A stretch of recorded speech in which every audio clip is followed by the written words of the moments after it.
আসসালামু আলাইকুম ওয়া রাহমাতুল্লাহি ওয়া বারাকাতুহু। নাহমাদুহু ওয়া নুসাল্লি আলা রাসূলিহিল কারীম, আম্মা বা'দ। সম্মানিত দর্শকবৃন্দ, এখন এই মুহূর্তে আমরা যেই শতাব্দীতে এবং যে সময়ে বসবাস করছি দুনিয়ার বুকে, যেভাবে আমরা দুনিয়ার পার্থিব জীবনকে ভোগ করছি এবং যেভাবে আমরা বিলাসিতার সাথে জীবনকে কাটাচ্ছি, আমাদের চলাফেরার মাধ্যমে এবং আমাদের কাজকর্মকে দেখে মনে হয় না যে আমরা আখিরাতমুখী হয়ে আছি, বা আমাদের চিন্তা চেতনা বা চিন্তা ভাবনা বা আমাদের চলাফেরা বা আমাদের যে পরকালে যেতে হবে, হিসাব নিকাশ দিতে হবে, তা থেকে আমরা মুখ ফিরিয়ে নিয়েছি। এমনকি দুনিয়ার সকল জিনিস আমাদেরকে এমনভাবে ঘিরে ফেলেছে, মনে হচ্ছে যে আমরা কিয়ামতের দিন কিভাবে উপস্থিত হব এবং কিভাবে আমরা নিজেকে প্রদর্শন করব এবং আল্লাহ তাআলার সামনে কিভাবে আমরা দাঁড় করাবো, তা চিন্তা চেতনা কি আমাদের মধ্যে আছে?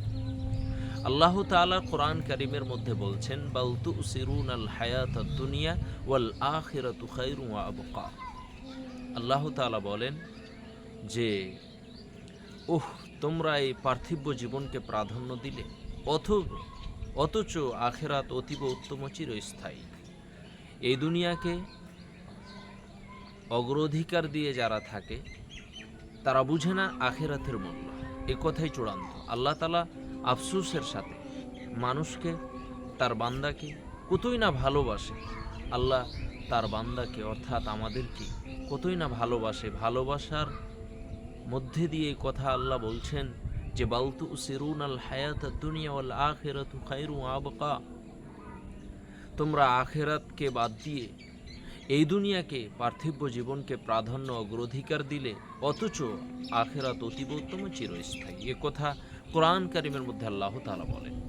যেমন একটি হাদিসের মধ্যে এসেছেন, হযরতে আনাস রাদিয়াল্লাহু তাআলা আনহু থেকে বর্ণিত, রাসূল সাল্লাল্লাহু আলাইহি ওয়াসাল্লাম বলছেন, নি'মাতানি মাগবুনুন ফীহিমা কাসীরুম মিনান নাস আস-সিহহাতু ওয়াল ফারাগ। রাওয়াহুল বুখারী ও তিরমিজির মধ্যে এই হাদিসটি এসেছে।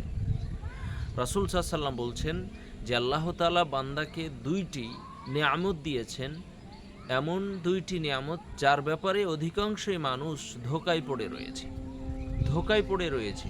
এক, আসিহা অর্থাৎ স্বাস্থ্য, ওয়াল ফারাগ অবসর, সময়। যখন আমরা সুস্থ থাকি, আমাদের শরীর হাত ঠিকঠাক থাকে, তখন আমরা আল্লাহকে বলে অনেকেই ভুলে যাই। এমনকি আমরা আল্লাহ তাআলার ইবাদত থেকে গাফিল থাকি, এমনকি আমরা আল্লাহকে স্মরণ কমই করি। কারণ আমাদের এখন সুস্থ, আর সুস্থ অবস্থায় আমরা তখন কাউকে পরোয়া করি না। এমনকি আমাদের চলাফেরার মাধ্যমে আমরা হালাল হারাম কিছুই বুঝি না। যেভাবেই হোক টাকা পয়সা ইনকাম করে দুনিয়াতে আমাকে একটা পাওয়ার ক্ষমতা এবং শক্তি, দুনিয়ার একটা নাম সুনাম আমাকে তৈরি করতে হবে, এই চিন্তা চেতনা আমাদের মাথায় ঢুকেছে। কাজেই আখিরাতের চিন্তা আমাদের কাছ থেকে উড়ে গেছে।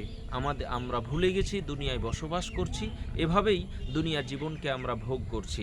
অথচ পুরোটাই কোরআন এবং হাদিস যেভাবে আমাদেরকে, অথচ আল্লাহ যিনি দুনিয়া সাজিয়েছেন, আপনাকে বানিয়েছেন, আপনাকে পাঠিয়েছেন, আপনার পূর্বে হাজার হাজার লক্ষ লক্ষ কোটি কোটি মানুষকে এই পৃথিবীতে আল্লাহ তাআলা পাঠিয়েছেন, তাদের ব্যাপারেই আল্লাহ তাআলা বলেছেন, তাদেরকে এই কোরআন এবং আয়াত এবং হাদিস দিয়ে সতর্ক করেছেন।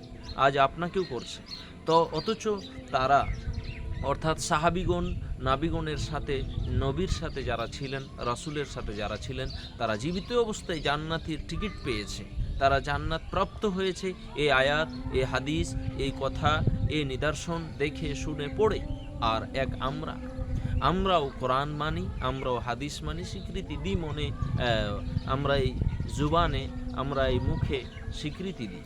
অথচ দুঃখের বিষয় যে আমরা কোরআন এবং হাদিসের প্রতি আমল করতেছি না। এর কারণ এই যে আমরা দুনিয়ার সাথে জড়ে পড়েছি। প্রত্যেকটা জিনিসেই দুনিয়াকে আমরা অগ্রাধিকার দিই, হালাল হারাম ভাবি না।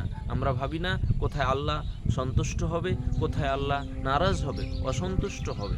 আমরা ভাবি না কোথায় রাসূলকে অপমান করা হবে, সুন্নাত মানলে রাসূলকে মানা হবে, আর বিদআত আমল করলে রাসূলকে অপমান করা হবে। আমরা পরোয়া করি না, কারণ দুনিয়াকে আমরা অগ্রাধিকার দিয়েছি। সম্মানিত দর্শকবৃন্দ, আপনাদের কাছে আমার বিনম্র অনুরোধ থাকবে, যারা আমরা এই হাদিস এবং এই কোরআনের আয়াত থেকে আমরা যতটুক যেভাবে বুঝতে পারলাম দুনিয়াকে বাদ দিয়ে আখেরাতমুখী হব এবং আখেরাতের জন্য আমরা প্রস্তুতি নিব। রাসূল সাল্লাল্লাহু বলেছেন, বুদ্ধিমান ব্যক্তি সেই যে আখেরাতের চিন্তা চেতনা নিয়ে আখেরাতকে সাজাবে, কবরের আযাবকে দেখে ভয় পেয়ে কবরের জন্য প্রস্তুতি নিবে।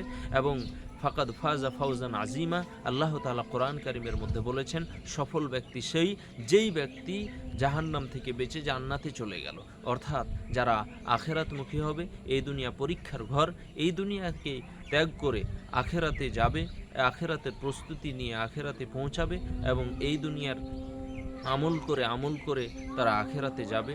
তাদের আখেরাতে যে হিসাব নিকাশ হবে, যারা জান্নাতে ঘোষিত হবে এবং জান্নাতি সার্টিফিকেট পাবে, তারাই হবে আসল সফল, আসল কামিয়াব, আসল হবে সাকসেসফুল। অর্থাৎ আমাদের উচিত হবে যে আমরা মুসলমান হিসাবে দুনিয়াকে প্রাধান্য না দিয়ে আখেরাতমুখী হওয়া। এখান থেকে আমি আমার কথা শেষ করছি। পরবর্তীতে আবার আপনাদের সামনে সাক্ষাৎ হবে। আসসালামু আলাইকুম ওয়া রাহমাতুল্লাহি ওয়া বারাকাতুহু।